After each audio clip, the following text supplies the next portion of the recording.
Bienvenidos a la Iglesia Digital, bienvenidos al Remanente.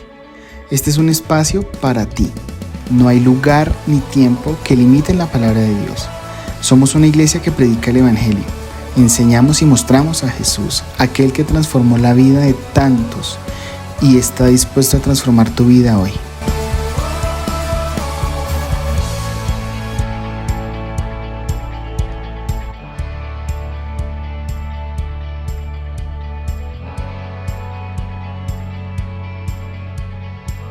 Este capítulo de la palabra del Señor es fascinante y personalmente a mí me gusta por dos razones. Una, porque nos relata un milagro de sanación, de curación de una lepra de un hombre importante para la nación de los sirios. Y lo segundo es por la persona que Dios usó para hacer este milagro. Quiero preguntarles a ustedes de entrada, ¿cuáles son los personajes de este texto que acabamos de leer, de este relato? A ver, ¿cuáles son? Naamán, muy bien. Eliseo el profeta. La muchacha, ¿cierto? ¿Quién más? El rey de Israel, ya lo dijeron. El rey de Siria, por supuesto. La mujer de Naamán, también, ¿cierto? Muy bien. Ahora pregunto, ¿cuál de todos destaca usted como el principal de todos esos personajes? Uy, ¿ustedes cómo saben? Para mí es Eliseo. ¿Qué dicen ustedes? Porque imagínate, ese hombre no hubiera sido curado si no fuera por el profeta Eliseo. No, pero ustedes tienen todita la razón. Para este estudio que vamos a hacer en esta mañana, el personaje más importante es la muchacha. Algunas dos líneas se refieren acerca de la muchacha y de resto todo el capítulo verán cómo se reparte entre los otros personajes, entre Naamán y Eliseo, y más adelante entra en escena el siervo de Eliseo.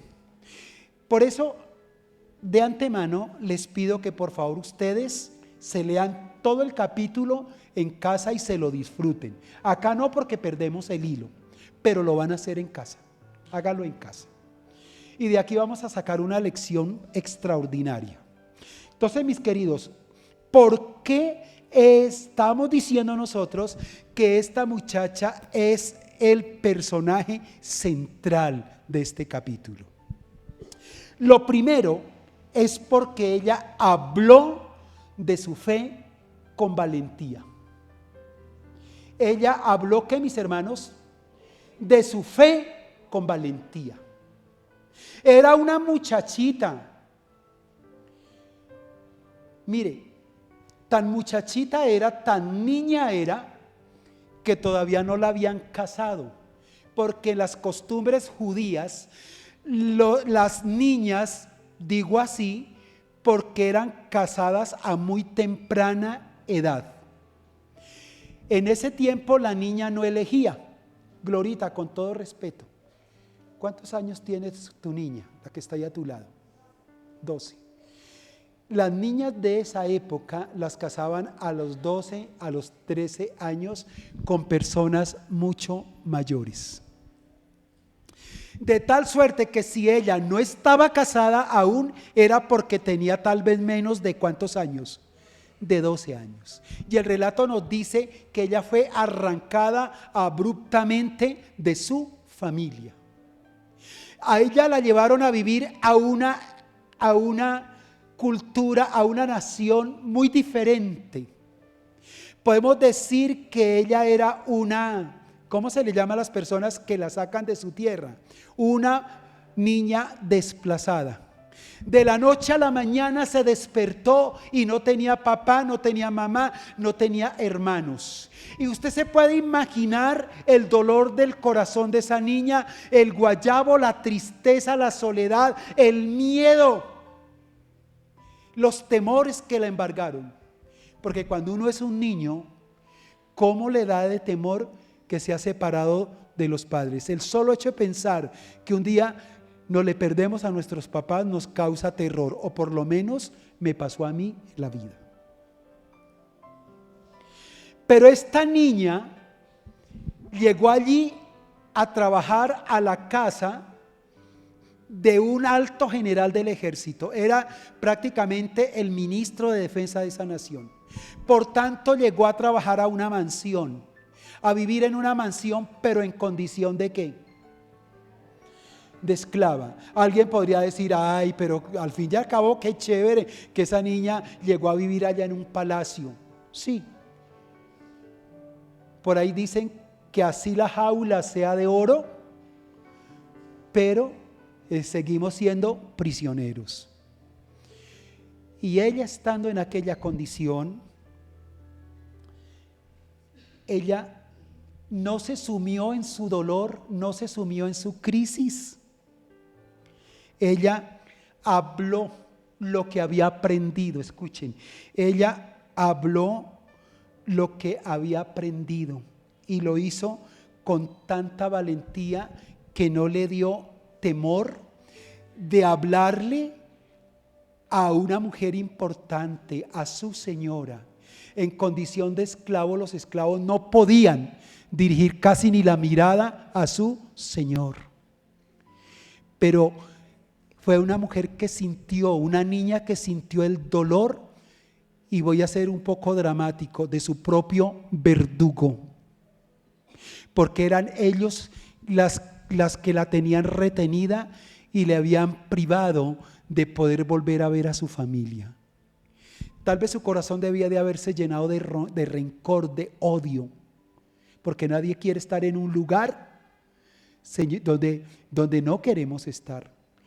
Y usted sabe que quizá le ha tocado estar en un lugar donde no quiere estar, le ha tocado trabajar en un lugar donde nunca quiso trabajar, le tocó un trabajo que nunca quiso tener, pero así es la vida. A veces nos deprimimos y nos angustiamos y renegamos, pero esta niña no. Y aún así habló con valentía, aún sabiendo que le podía costar un castigo físico o tal vez una prisión. Y ella habló. Recordemos que era una niña. Y esto me habla de que los papás de esta niña, de que la iglesia, la sinagoga o el templo le enseñó a esta mujer pequeñita los valores de la palabra de Dios. Amén. Le enseñó la palabra de Dios. Ella a su corta edad sabía que el único Dios del universo se llamaba Jehová, el Dios de Israel. Para ella no había más dioses, aunque se encontró allá con un Dios que adoraban desde los reyes hasta el más humilde de los sirios, que se llamaba el Dios Rimón. Qué importante, volvemos a decirlo nuevamente, qué importante es que usted a sus hijos y a sus nietos y a los niños los acerquemos a Dios, les inculquemos el temor a Dios, el amor a Dios, el respeto a Dios, la fe, la adoración a Dios desde niños, porque eso tiene un valor incalculable. Yo les voy a contar una de tantas anécdotas que mi esposa me cuenta cuando voy a recogerla del trabajo. Ella trabaja en jardín. Niños de 4 añitos son los estudiantes de ella. Y hay un niñito, se llama Tiago, si no estoy mal, que una vez se acercó a mi esposa y le dijo: profe Mechis, como usted sabe, mi mamita está embarazada y sabemos que es una niña, Dios me va a regalar una hermanita, pero yo se la voy a regalar a usted, profe. Yo se la voy a regalar a usted. Y mi esposa dijo, es un niño, pues no lo voy a engañar, pero tampoco le voy a quitar su ilusión y le voy a decir, bueno, listo, mijo. Entonces, cuando nazca la niña, yo se la recibo y me la llevo para su casa. Dijo, sí, mi profe, yo no quiero que mi hermanita esté con su merced. Cuando llegó el momento del parto, ella dio a luz a su bebé, pero por alguna razón médica la dejaron a ella, a la mamá, en el hospital unos días. Y al papá le tocó coger a la bebé recién nacida y llevársela para la casa con Tiago, su hermanito. Pues obviamente que este papá tenía que cuidar de la bebé y aparte de eso tenía que alistar al niño para su colegio. Y una vez el papá se dio cuenta que el niño tenía la maleta muy abultada, la maleta que tiene para ir al colegio. Les aclaro de una vez para que no tengan ningún tipo de morbo, no había echado a la bebé en la maleta por si acaso, pero sí dentro de la maleta, mire lo que había echado: un biberón, un chupo, un pañal y algo, una cobijita para bebés. Y cuando el papá se dio cuenta, llama a Tiago y le dice, papito, pero su merced, ¿por qué está echando todo esto aquí a la maleta para el colegio? Le dijo, papi, yo eché todo esto porque yo le prometí a mi profe que le voy a regalar a mi hermanita. Y el papá desconcertado le dice, ¿pero por qué, hijo? Y el niño con valentía le dijo, papi, porque aquí ustedes no me hablan de Dios, porque ustedes no oran como lo hace mi profesora, porque mi profesora nos habla de Dios y yo no quiero que mi hermanita crezca sin que le hablen de Dios. Eso se lo dijo ese niño apenas de 4 años. ¿Cómo es que dicen? Los pájaros tirándole a las escopetas. Cuando yo escuché ese testimonio, le confieso que ese niño me hizo llorar, porque ese es el mal de la sociedad de hoy. Y este es el pecado en que la iglesia está incurriendo hoy día, que como papás estamos dejando crecer a nuestros hijos a la topa tolondra. El maestro de los niños hoy es la televisión, el internet y los amigos, y ellos no enseñan de Dios. Por eso tráigalos, regáleselos aquí a la iglesia para que reciban palabra de Dios.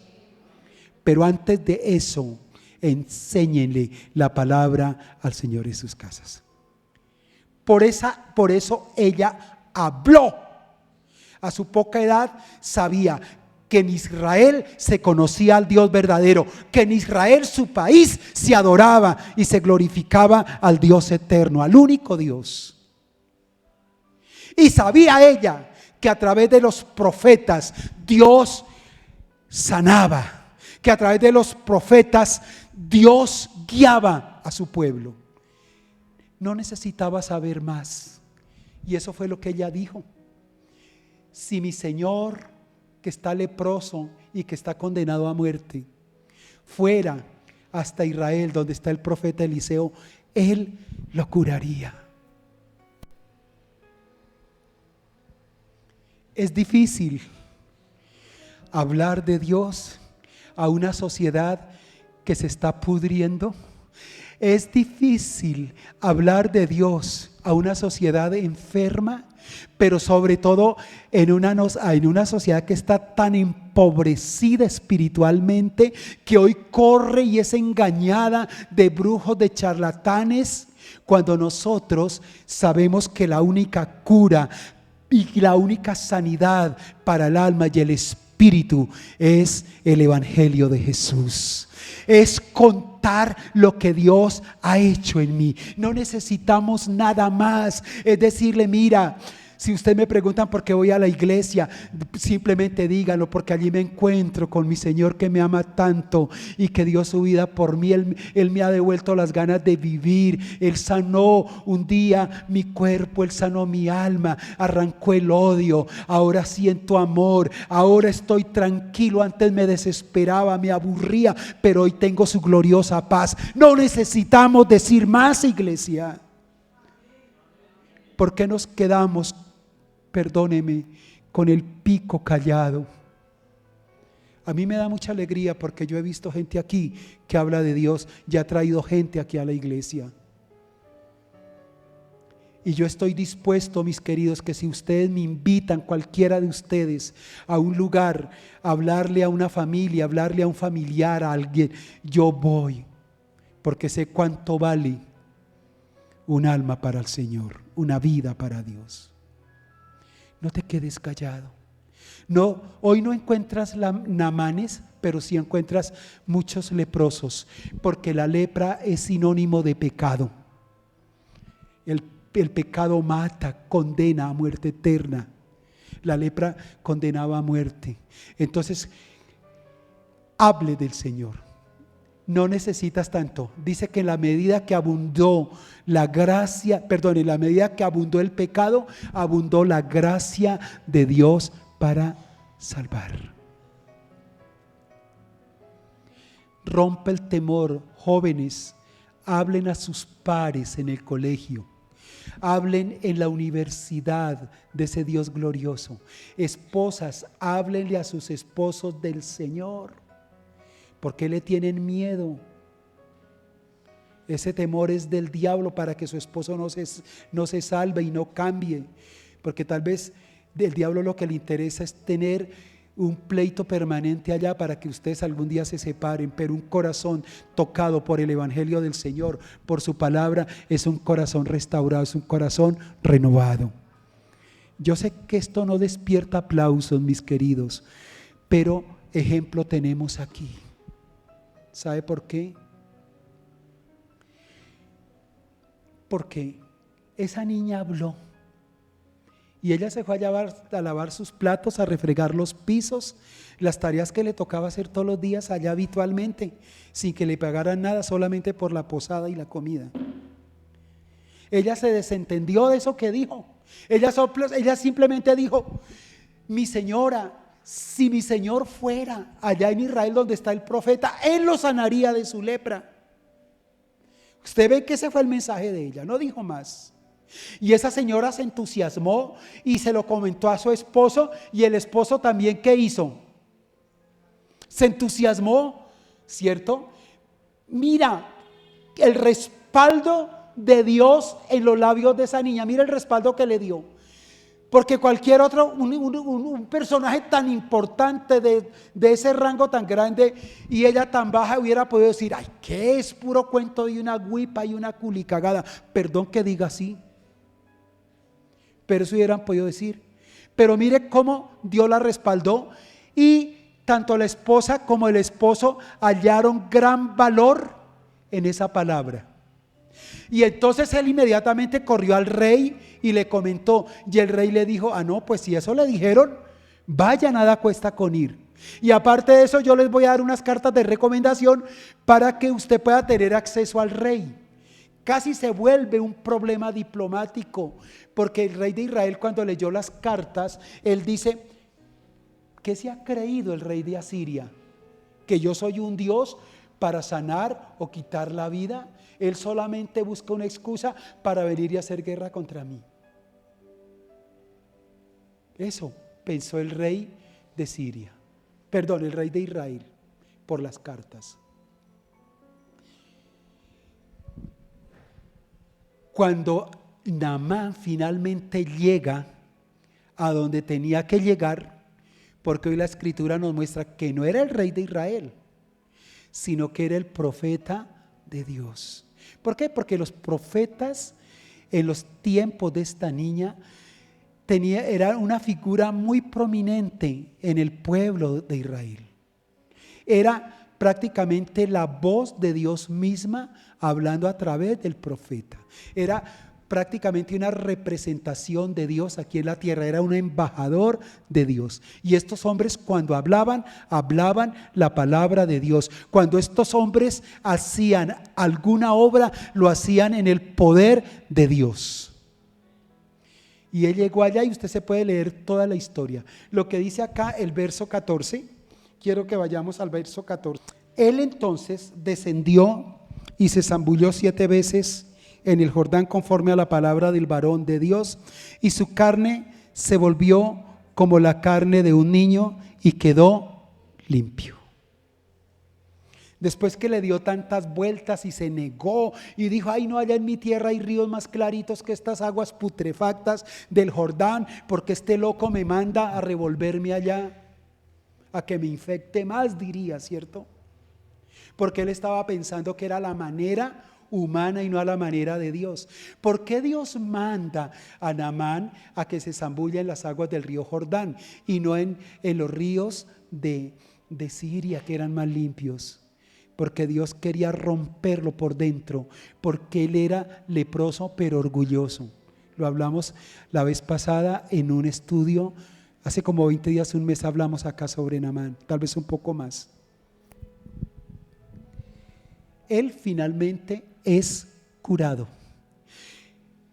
Y mira el impacto del mensaje que esta niña dio. Quiero que ustedes se centren en eso, del impacto que generó ese mensaje tan sencillo, pero de ese mensaje tan lleno de fe, tan lleno de convicción. Porque eso es otra cosa que queremos destacar en esta niña. Ella habló con un convencimiento y una fe a flor de piel, porque ella dijo con toda seguridad: si mi Señor fuera a donde está el profeta, Él lo sanaría. Esta niña no dijo quizá, tal vez pueda ser sano.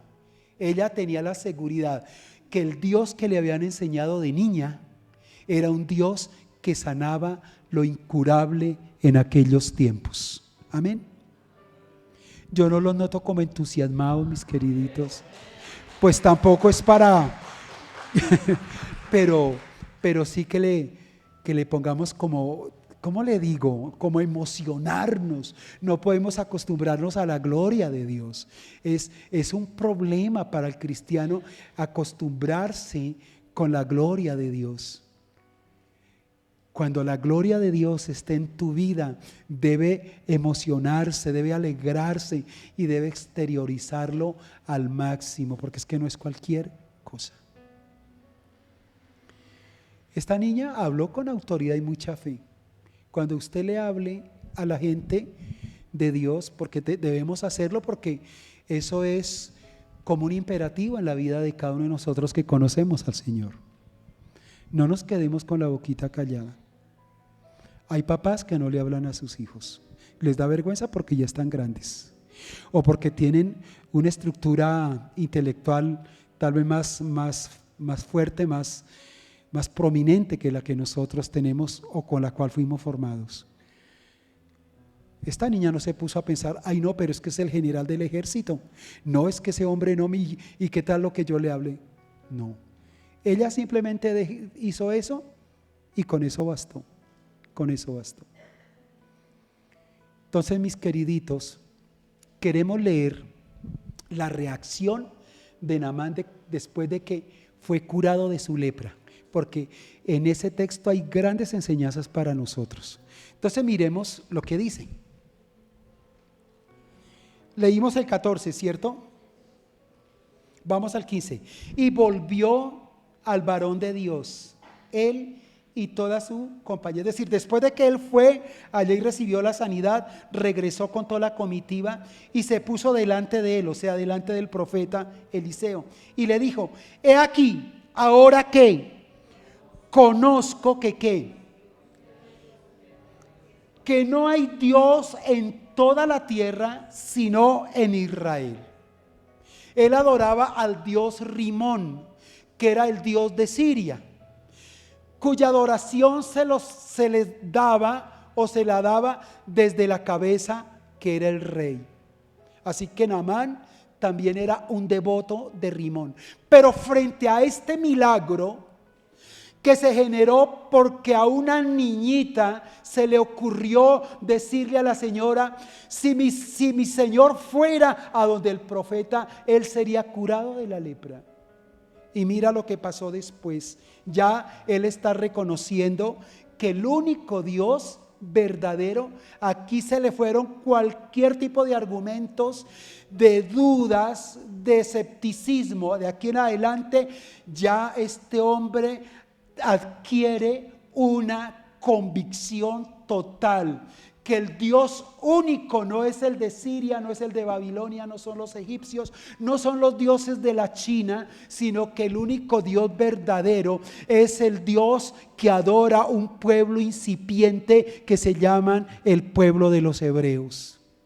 Amén, mis hermanos. ¿Se fija cómo es Dios? Que Dios no escoge lo opulento, Dios no escoge lo grande, que Dios escoge lo mínimo, lo pequeño. Por eso Corintios dice que el Señor Dios cogió de lo más humilde para avergonzar a sabios y entendidos. Él quiso escoger un pueblo con tantos defectos como usted y como yo, porque a veces no nos animamos a hablar de Dios porque consideramos que no somos autoridad. ¿Quién le dijo a usted eso? Dios conoce sus luchas. Dios sabe cuando usted cae. Dios sabe cuando usted le falló al Señor. Pero no por eso te quedes callado. Procure mejorar siempre en tu testimonio y en tu andar con Cristo para que tengas autoridad. Pero nadie te dijo que cuando tuvieras una flaqueza dejaras de hablar, dejaras de predicarlo a Él. Hay que seguir, mis queridos. Amén. Y él entendió que de una nación insignificante, pero que tenía un Dios grande y poderoso. Usted y yo somos insignificantes tal vez para otros, pero lo que ellos no saben es que el Dios que nosotros adoramos es el dueño del aviso, es el dueño del universo, es el dueño de todas las naciones. Estamos claros, mis hermanos. Y mira lo que él dice. Sigue diciendo. Verso 16. Mas él dijo: vive Jehová en cuya presencia estoy, creo que me comí un pedacito. Y volvió el varón de Dios y a toda su compañía y puso delante de él y dijo: he aquí ahora conozco que no hay Dios en toda la tierra sino en Israel. Te ruego pues que recibas algún presente de tu siervo. Verso 16. Mas él dijo: vive Jehová en cuya presencia estoy, que no lo aceptaré. Y le insistió que aceptara alguna cosa, pero él no lo quiso. Entonces Naamán dijo: te ruego pues que de esta tierra des a tu siervo, o haces una pregunta, de esta tierra no se dará a tu siervo la carga de un par de mulas de tierra. Dice: porque de aquí en adelante tu siervo no sacrificará holocausto ni ofrenda, sacrificio a otros dioses, sino a Jehová. ¿Sabe para qué pedía él esa tierra de Israel? ¿Saben para qué?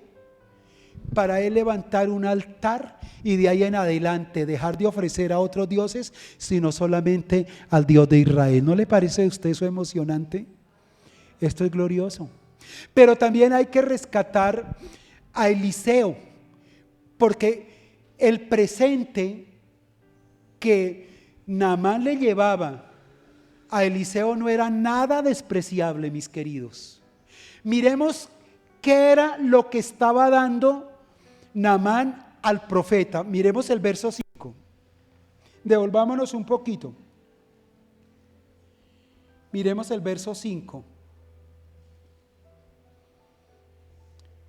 Dice: salió pues él llevando consigo 10 talentos de plata. No pierdan de vista esto: 10 talentos de plata y 6,000 piezas de oro y 10 mulas de vestir, y 10 mulas.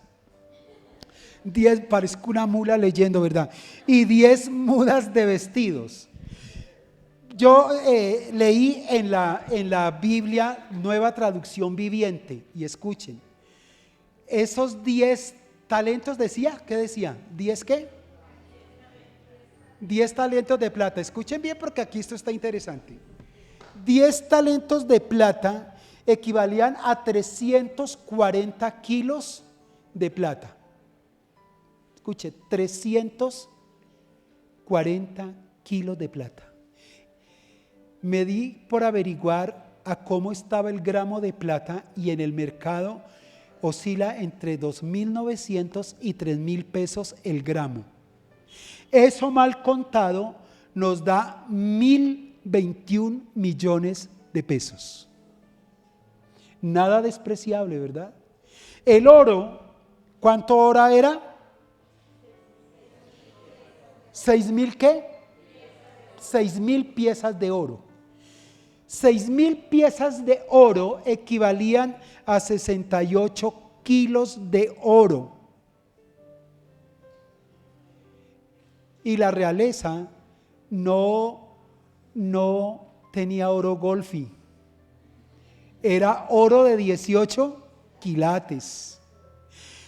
Y 68 kilos de oro a 300.000 pesos el gramo, la bobadita de 21.400 millones de pesos.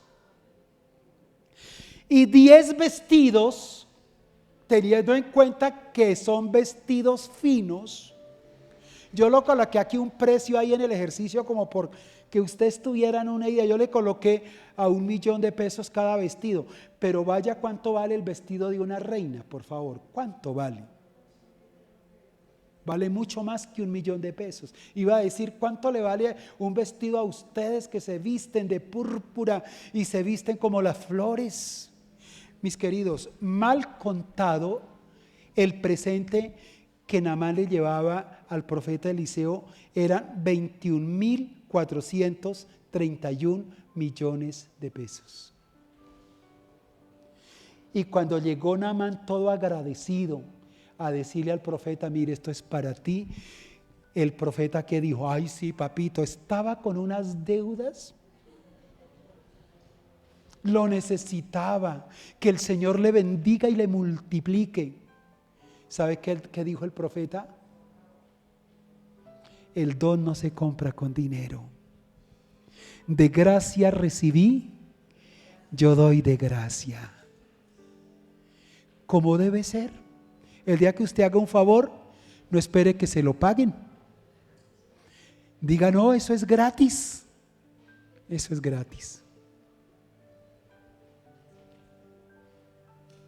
Mire, él se devolvió con semejante regalo. Y ustedes van a leer que en la historia al siervo del profeta, como quien dice al auxiliar, se le abrió la taza y corrió a donde Naamán y con mentiras le dijo que necesitaba algo y en la generosidad de Naamán pues le dio. Pero eso fue la maldición para ese siervo. Lea todo el pasaje porque encontrará que la lepra que estaba en Naamán, ¿a quién se le pegó? Ojo, porque la avaricia da lepra. La avaricia enferma y corroe el alma. ¿Qué cosas tenemos hoy nosotros por basura? Pues todo aquello que un día nos enterró y nos sepultó de la presencia del Señor, que estábamos tan lejanos de Él. Pero fue un rescate total porque Él nos cogió de allí y nos dio vida cuando estábamos muertos en nuestros delitos y pecados. Naamán le dice al profeta, le dice que el Señor Dios me perdone. Porque yo tengo que volver al templo de Rimón, porque tengo que llevar a mi señor el rey a que vaya allá a su rito. Pero de una vez le digo, profeta, si a mí me toca arrodillarme, porque ese viejito se arrodilla allá a adorar a ese Dios, si a mí también me toca ponerme de rodillas, yo no me le estoy poniendo de rodillas a Rimón, porque ese no es Dios. Y que el Señor me perdone si me tengo que arrodillar, porque sé que me tengo que arrodillar es a Jehová, pero tengo que obedecer. Entonces yo tengo que apoyar a mi rey, tengo que acompañarlo, llevarlo al templo para que él adore. Pero yo estoy tan seguro que como el impacto fue tan grande, porque tocó la corona de una nación, ese mensaje de esa muchacha, La Biblia no lo dice, pero se puede inferir aquí, no en forma especulativa, podemos inferir que de acuerdo a la influencia que tenía Naamán, y leyendo el primer verso de la Biblia, dice que el rey lo tenía a él en muy alta estima. Es probable que el mismo rey de Siria se haya convertido al Dios verdadero. Porque sabe una cosa, cuando usted abre la boca y otros llegan al Señor, esos otros hablan y se salvan familias completas, naciones completas. Un día no llegó toda la familia a los pies de Jesús. Primero llegó uno. Y ese uno habló y leudó positivamente a toda la familia con el mensaje del Evangelio. ¿Es así o no es así? En la casa comenzó primero mamá. Mamá fue la primera. Y mamá llegó entusiasmada a compartirnos la experiencia que había tenido. Y nos habló y después invitó al siervo de Dios a la casa. Y por ahí mismo entonces entró mi hermana menor conmigo. Y años después fue entrando uno a uno. Ya partieron ya algunos del primer grado de consanguinidad al reino de los cielos, pero ya fueron salvos. Y todos los que estamos ya seguimos al Señor, pero empezó por una sola persona. ¿Por qué? Porque es un mensaje poderoso. No hay excusa, no hay excusa. No tiene que haber miedos. Porque decirles que si le hablo a mi jefe, de pronto me echa del trabajo. Es que si yo le hablo a mi familia, de pronto me desheredan. ¿Qué me importa que me deshereden si tengo la más grande de las herencias? Yo no le hablo a mis compañeros porque se van a burlar de mí. ¿Qué importa que se burlen de mí? Dijo el Señor Jesús que el que me negare a mí, yo también le negaré delante de mi Padre. Hable del Señor con valentía. No necesitas aprenderte toda la Biblia.